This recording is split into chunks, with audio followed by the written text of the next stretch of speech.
नहीं तो इसमें बीजेपी को क्या दिक्कत हो रही है मुझे नहीं समझ में आ रहा है। आप तो 2 महीने पहले आपके जितने विधायक थे बिहार में भूरी भूरी गालियां देते थे नीतीश जी को, बहुत अपशब्द कहते थे। अब उनके आप बगल में बैठे हुए तो कैसे बैठ गए भाई, ये भी तो हमें बताएं। आज अकालियों के साथ पहले आपने संबंध किया, उनके साथ बैठे रहे, फिर जब अकाली अलग हो गए तो आप उनके परिवारवाद की बात करने लगे। आज सुना फिर आप लोग आपस में बातचीत कर रहे हो। तो आप अपनी तरफ भी थोड़ा सा झांक के देखो ना। जो कहते हैं ना कि जिनके खुद घर ऐसे हों वो औरों पे क्या पत्थर मारेंगे। इन सब चीजों की जननी एक तरीके से तो आप ही हो। आपने तो इन सब पार्टियों को इस्तेमाल किया। और जहां तक अन्ना आंदोलन की बात है, अन्ना आंदोलन में जमीन पर तो आप लोग इनके साथ खड़े हुए थे। सबको पता आरएसएस ने फंड किया, बीजेपी ने फंड किया, विवेकानंद इंटरनेशनल की भी सुनाक कथित रूप से इसमें भागीदारी थी।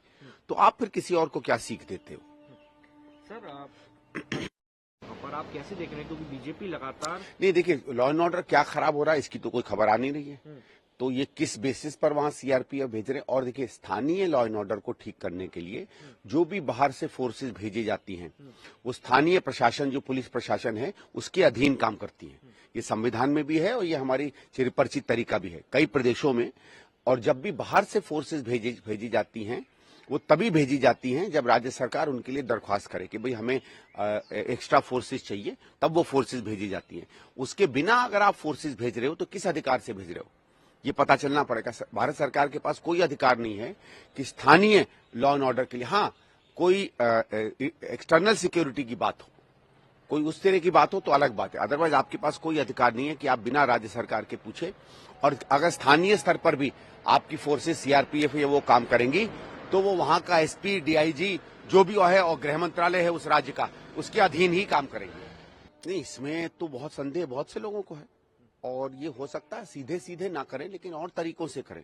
ये कई तरीके ऐसे हैं। देखिए, आधी बहुत सी चीजों में तो इन्होंने जो माहौल बनाया है, इन्होंने बहुत से लोगों के हाथ से उनके वोट का जो महत्व होता था वो तो ऐसे भी कम कर दिया है। तमाम जितनी लोकतांत्रिक संस्थाएं हैं उन्हें खत्म कर दिया है।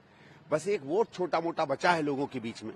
अब कई लोग तो इस बात को भी संदेह करते हैं कि मशीनों में जो गड़बड़ी हो रही है तो वोट का तो ऐसे भी अधिकार लोगों में नहीं है। आप वोट किसी को दो, जीतेंगे तो इन्हीं के लोग। इनका ये लोगों में संदेह, ये मैं नहीं कह रहा हूं, ये तमाम हजारों वोटर जब हमको मिलते हैं वो ये कहते हैं कि भाई साहब वोट तो हम लोगों ने कहीं दिया, रिजल्ट कहीं और निकल रहा है। तो एक तरीके से तकनीकी रूप से तो इन्होंने छल कपट करके इस बात को कर ही दिया है। और 2024 के बाद ये क्या करते हैं ये तो यही जाने। सर एक आखिरी सवाल लूंगा, इन्फॉर्मेशन नहीं, इसमें कोई इन्फॉर्मेशन नहीं है। हमारे यहाँ एक सेंट्रल इलेक्शन कमेटी होती है, राज्य की स्टेट इलेक्शन कमेटी बनी है, उसमें रजनी पाटिल जी अध्यक्ष हैं और वो लोग नाम शायद भेजेंगे ऊपर जो भी होगा। और उसके बाद जब भी सीईसी की मीटिंग शुरू होंगी तब ये प्रक्रिया चालू होगी।